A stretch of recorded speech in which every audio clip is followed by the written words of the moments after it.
fucking called out because that's the end of the game. All he needs is to get you out, and that's it. The Satan needs to get you out. Or even he already threw it to the catcher, and Yes, sir. and the did. catcher's right there. He's waiting for that. He's like, I'm gonna fucking get him. First of all, he's bogarting the plate. He could do that. He could do that. He's all bogart. So now you gotta figure out how to fucking. You gotta slide through. What are you gonna do? The ball's almost there. Are you gonna bull? Are you gonna crash into him? What are you gonna do? What are you, man? I'm running for home. I'm running fast as fuck, and I'm gonna run into him. I'm gonna make sure he drops. And you could do that. Yeah, you could. If he's standing in your way, Yeah. you know. Oh, what do? Go around him? That's out. You can't go around him. That's out. You could only go the straight path. Because the line's right there. Yep. The line's right there. You're running on the line and he's fucking bogarting the plate. You're running fast too. You're not running slow. What are you gonna do? You're gonna take out his leg? What are you gonna do? And that's what this devil's doing right now. You know, to our Israelites. He's bogarting the plate. You know. And he's got a magnetic glove. He's catching all of them. And he's swiping your feet before you even get to the bag. Huh. He's making you go outside the line. Why? Because you're dismayed. But not the elect. When he sees the elect running from him, he's like, oh shit.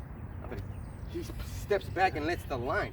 He leaves you the line because he knows you're gonna bulldoze it. So he's like, man, I better. Here it comes. And then you slide tackle him, and then he drops the ball, and then you make it. Why? Because you're destined to make it. Salakia, I found that scripture is 2 Corinthians 5 and 17.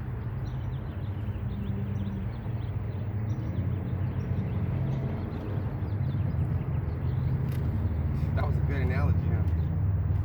2 Corinthians 5 and 17. So you jakes out there, you're just swinging at everything. Which is a philosophy. A picture, a ball is a philosophy. Here comes the philosophy. Comes the Kente philosophy. Oh yeah, African. Strike one.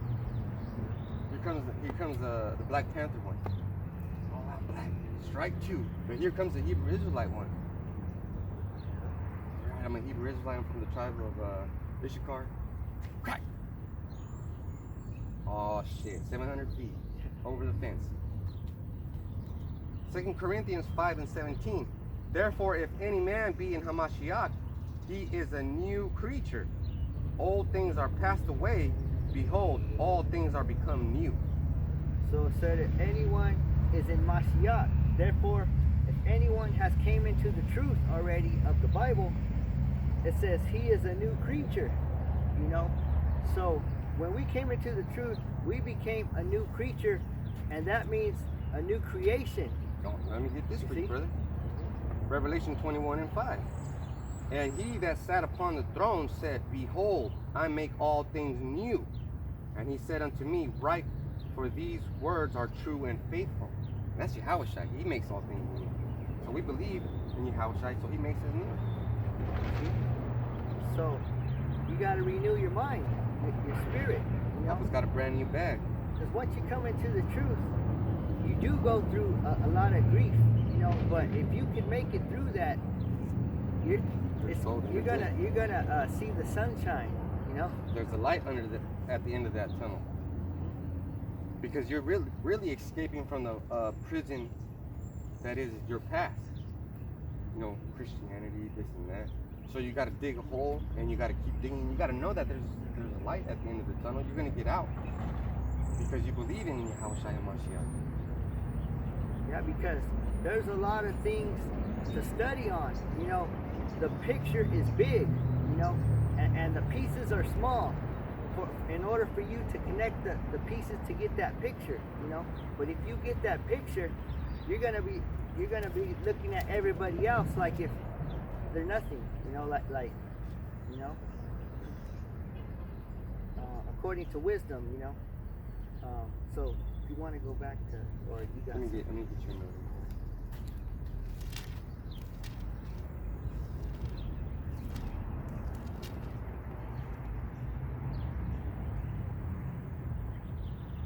This is Isaiah 43 and 19. Behold, I will do a new thing. Now it shall spring forth. Shall ye not know it? I will even make a way in the wilderness and rivers in the desert. You see, so who wouldn't want a new thing? Why do you want to stick with the old things, you know? And the Lord's talking about great millstones, big dummies. Look it. Behold, I will do a new thing. Now it shall spring forth. Right. Who's that talking about, you big dummies? Spring like man is Tahar. You see? You big dummies. Come on, man. Shall ye not know it? Come on, what he said is true. Shall ye not know it? You know deep down in your heart that this man, Apostle Tahar, has got the truth. That's right. I will even make a way in the wilderness and rivers in the desert. And that's talking about when we have to, famine of the word comes in and we have to fucking dip out of our comfy situations. You ain't gonna find no water in the desert. But we're gonna find that water in the desert. We're gonna do like Moses did, that fucking rock with the staff. And that fresh, sweet water that's gonna fill you up is gonna come out. You're gonna have that smell and fresh smell. And you're gonna wash yourself with it. You're gonna drink it like a baby. You see, a baby will sit in the pool, drink the water that's in the pool, but also the baby will sleep in the pool.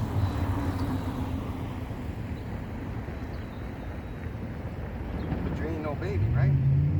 Now we'll go back to the second Corinthians. Go back to second Ezra, Second. 14, and then go to 12, the next page. I'll read it 11 and talk together.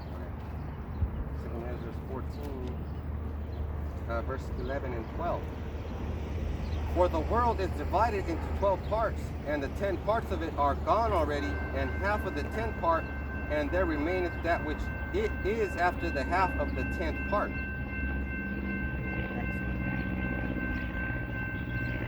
Now therefore set thine house in order, and reprove thy people, comfort such of them as be in trouble, and now renounce corruption. That's what we're supposed to do. We have to be an example.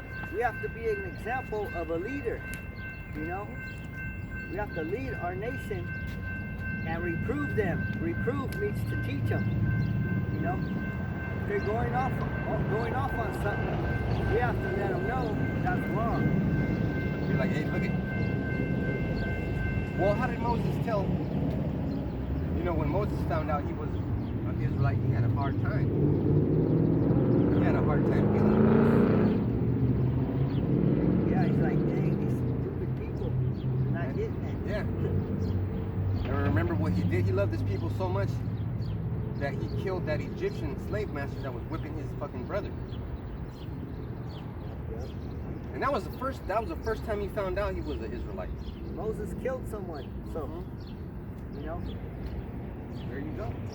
So that tells you that the Hamashyach is a man of war. Now, when he said, "Gird up thy loins," he meant it. That means put on some fucking underwear.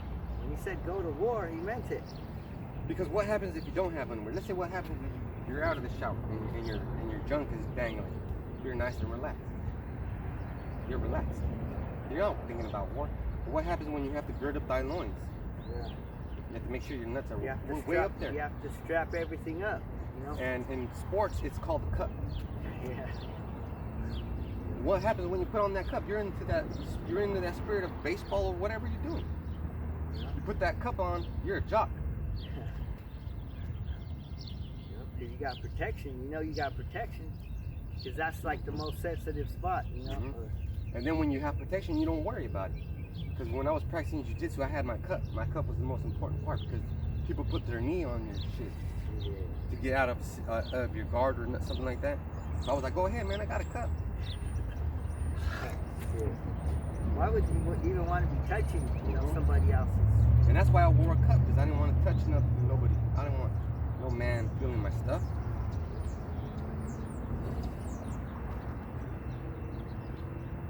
Let me get at 13 again. Now therefore set thine house in order. The house of what?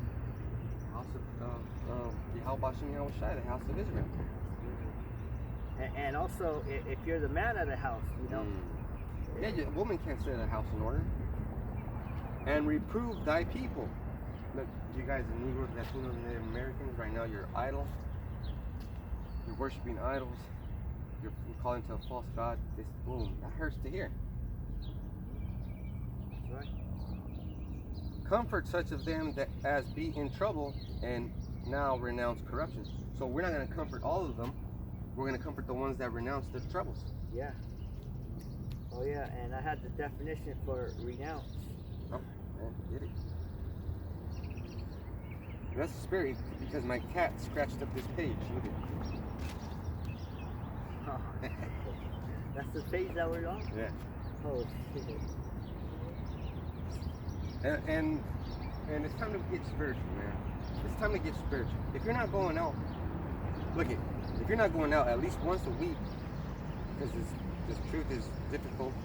If you have situations like a job, children that you have to visit, you know, you have to do laundry, you have to do a bunch of things. You have to manage your time. But the most important thing is this. Now, don't think that it's easy, because it's not. But if you do keep it, you have to do things that say are in this book. Let me get verse. Well, you got it. Oh, read that one again where it says renounce. Second Esdras 14 and 13. Now therefore set thine house in order and reprove thy people, comfort such of them as be in trouble, and now renounce corruption. So renounce corruption. Renounce means reject, refuse, or refuse to recognize. Mm-hmm. And that's what we're doing to our people. We're rejecting their sins, you know? We refuse to recognize it.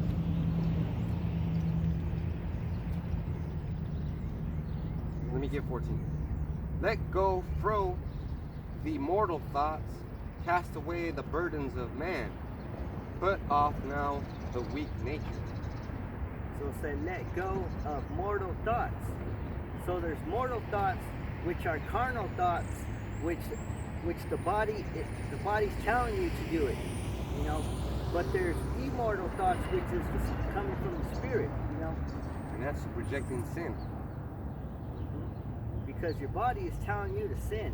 That's a mortal thought. I don't know I think it was Keith Sweat. But your body's calling for me. That one. You see how everybody knows, but Yeah. they're playing with you. Because they say, I'm calling your name, but your body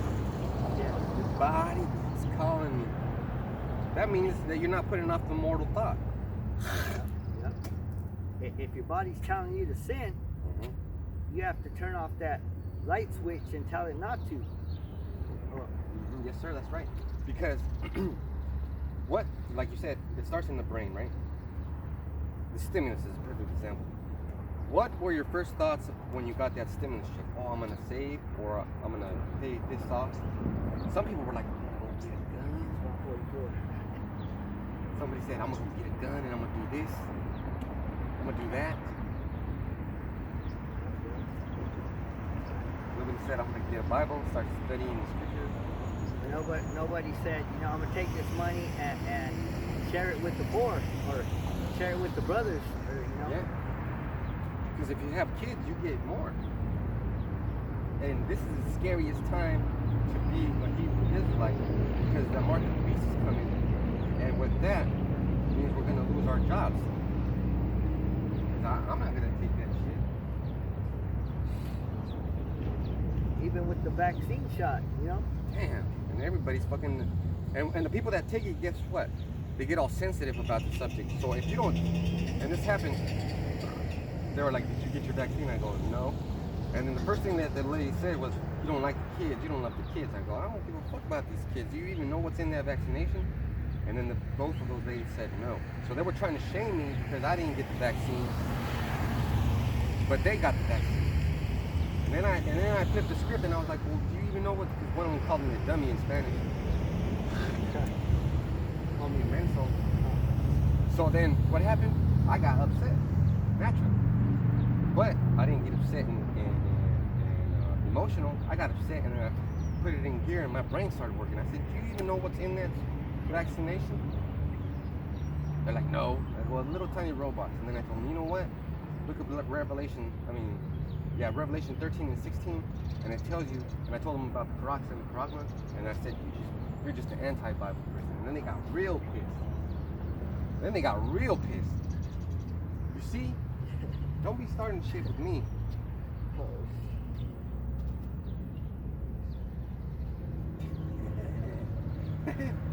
Oh, this is, let me get 15. Or do you want me to get a 14 again? 14 and 15 together. Let go, fro, and that word fro means from. Let go from the immortal thoughts. Cast away the burdens of man. Put off now the weak nature, and set aside the thoughts that are most heavy unto thee, and haste thee to flee from these things. That's what we were saying earlier with the definition for grief. It means heavy. Heavy. Like, let's think about Hamashyach when he was going to the... Too many thoughts in your mind is too heavy to carry. That's right. You know? It is, man. It's a fact of life. Let's say you're going. Let's say you're coming up. You're loading up your cart. Oh, I gotta put this up because the SKU said this needs to go up. And as you're going up, your manager comes up and says, hey, while you're at it, do the other aisle because so and so didn't show up. And then you keep going. You say yeah, and then they come back. And you haven't even got to your place, and then they're like, oh yeah, and also do the other side because the other person's not here. Now you're laden with burden. Yeah. That's because you keep getting distracted by 2/3. You know what I do when I'm at work? If somebody has a shitload of orders to give me, I say write it down. I say write it down because I'm not gonna remember. That's too much. I'm just honest. I don't give a shit. I tell them, look, let me write it down. Or they say it, but I'm not listening. Then I get a notepad and pen, and then I say, okay, what was the first one? I'm not playing a game with you. You're playing a game with me. I didn't ask you what the hell to do. I'm not perverting your mind with unnecessary stuff. So imagine Hamashyach going up that hill, man. Or even that man, I think his name was Simon, that helped him with the cross up the hill. He was like, that's not my burden. What did he say? He said, that's not my burden. And that cross, I think it was heavy ass cross too. I think it says how much it was. Like 200 pounds maybe.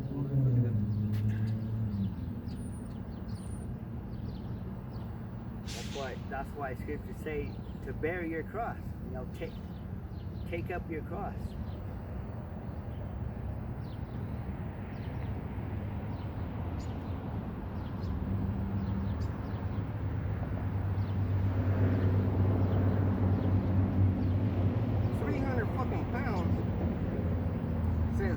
There are no exact figures on the weight of the cross. It is believed to have been made of solid wood, so the whole cross is estimated to be over 300 pounds, 136 kilograms, while the crossbar estimated 70, 90 pounds. That was more like 400 fucking pounds. God damn, man. So that's why everybody had to help him.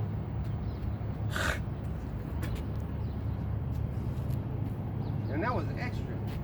They didn't have to do that. Did those two malefactors have to carry their... Yeah, they did have to carry their cross. They did, but theirs wasn't as heavy. Man, just imagine that. You're going through all this psychological trauma, which makes your thoughts heavy and depresses you. And also you gotta physically carry 300 and something pounds. You're already beat. And they're still beating you while you're doing this. Damn, man, you people don't comprehend the nature of being an Israelite. It's okay to be upset at things because nothing has improved since that time. Nothing. We're still carrying a cross. And we got this wood right here to represent our Lord, you know? This cross, this is our cross. We have to be out here week in and week out because we said we were because we accepted it. And and also we have accepted the payments. We still have a job. We had a job this whole pandemic. Yeah, some people haven't worked for a year. And that makes you depressed. That makes you depressed. And I was working from home and I was like, yeah, I hate this. But now I'm working from the office and it's okay. But what made me depressed was not being around other adults. I was just at home on the computer. And then when I got to the office, it was like I was saying hi to everybody. Everybody was my friend, because that's what depression does to you. Well, I didn't want to be depressed anymore, but I just wanted to have that interaction with people because we're working with the public. And that's how our two-thirds,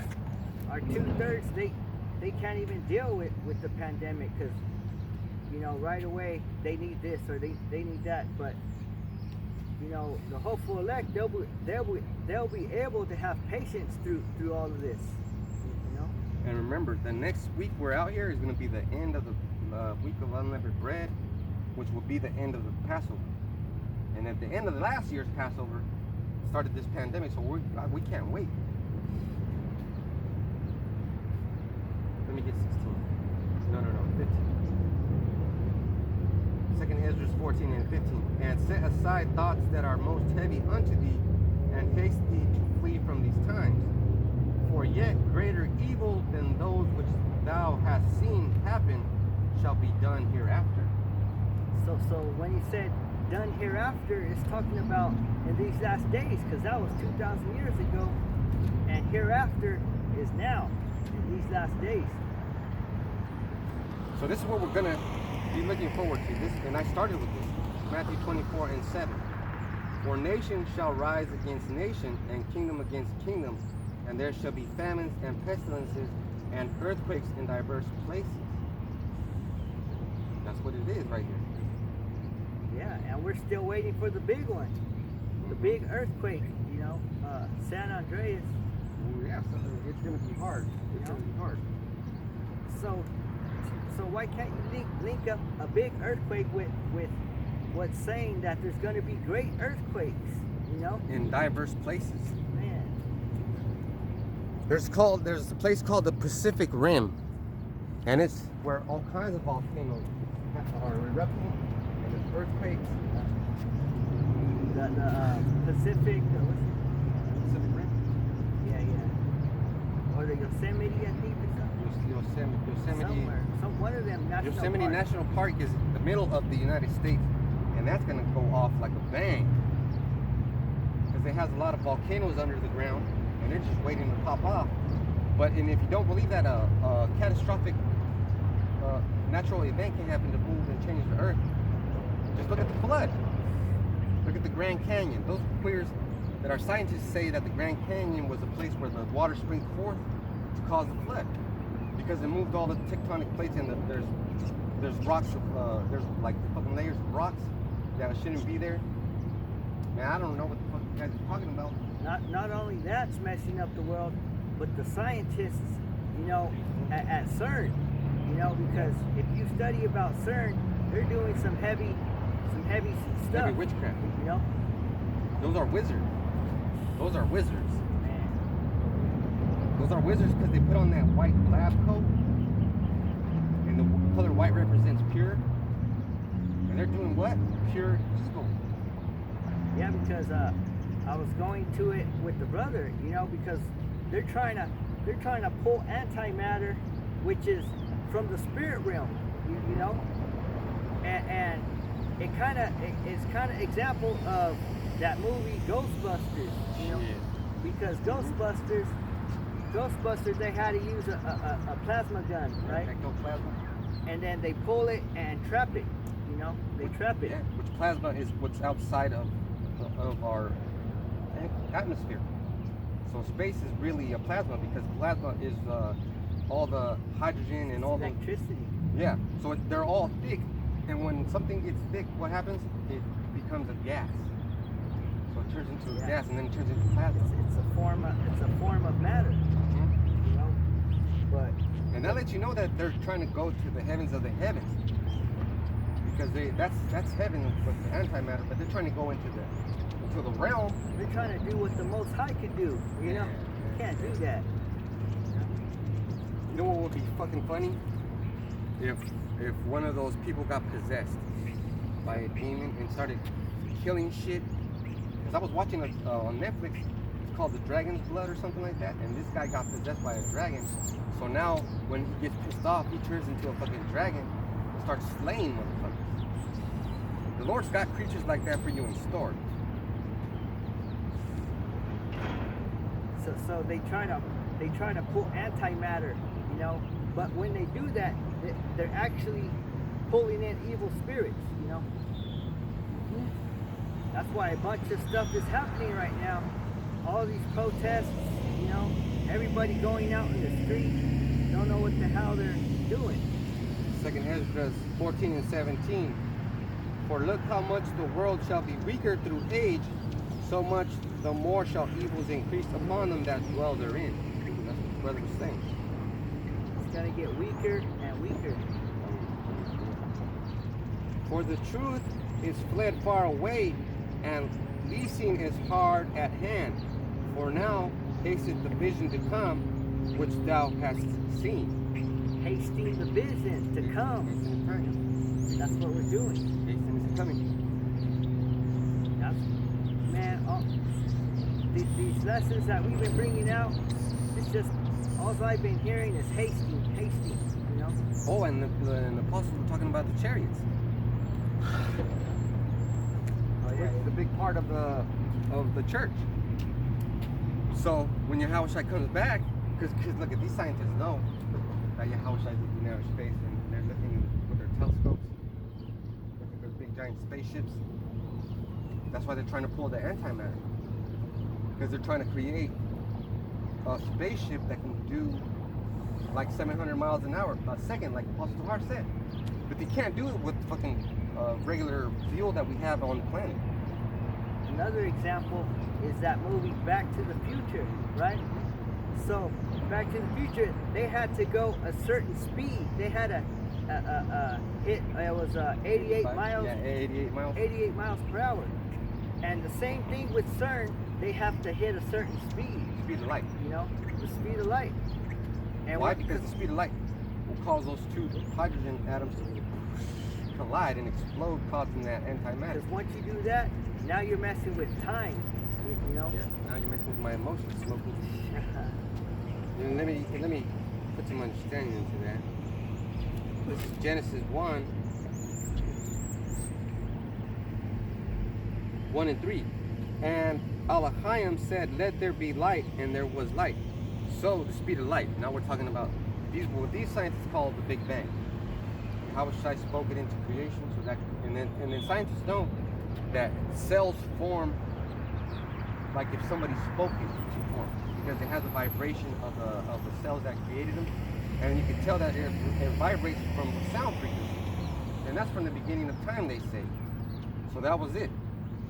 So Hamashyach said, "Let there be light," and boom, light was created. So what do you think happened there? The light has to go what? The light just doesn't stay in one area. Look how far the sun is. And the light's traveling at what? The speed of light. Yeah, that's the speed of light. So if these scientists make the speed of light come from this way and the speed of light come from this way, they're crashing it. They're crashing it. You know? That's anti-Yahweh Bashem Yahushai. Because he didn't do that. They're doing the opposite. For the truth is fled far away. So like, and then when he did hit 88, he hit like a portal. You know, he went through like a portal, and that's why CERN, they have this big, their machine is this big circle. The front of it is this big circle, you know, representing a portal. Yeah. You know, it's like a Stargate. If you watch that movie Stargate. That's what it is. And they have a little tiny one like that in Washington, D.C. And two, it links up with the scriptures, Jacob's ladder. You know, but that could be for another. You know, sure has to. That's too much information. Let me read 17 again. For look how much the world shall be weaker through age. That means because Esau's in control, he's weakening down the man, his family structure, society structure, and giving power to women. The weak nature, you know, it's a weak ass nature out here. You know? Ain't nobody strong. You know, ain't nobody standing bold. When they look at you like you're fucking crazy when you do. And I'm gonna use an example. Let's say you're having custody of your child. Do you know that the mother and the father both have custody of the same child? But while the mother has a child, she can take the kid out of school, and then that will mean that the father won't be able to see it. Or let's say the mother wants to spend more time, and it's not like that. It's the father who has the right. So he does have the right. So the father can say, he can't say anything because while she was in her care, she decided to take her out of school so that she could spend more time with her. But the father also has the same right. While he has her, he can enroll her back in school. So you motherfuckers are crazy. Making the times weak. Yeah. It's fucking weak, man. It's a bunch of confusion because you're not allowing the man to teach the family, you know, the correct way. And let's say you have a little bruise on your daughter or son on his wrist because you grabbed him hard and you want him to come with you. At school, the teachers will examine that. And then they'll be like, are you okay, Gil? Now you got, it's called a mandated report. Now you have to report that to the police or the authorities if the answer that you get from the parents isn't consistent with what the child said. That's weak. You're weakening.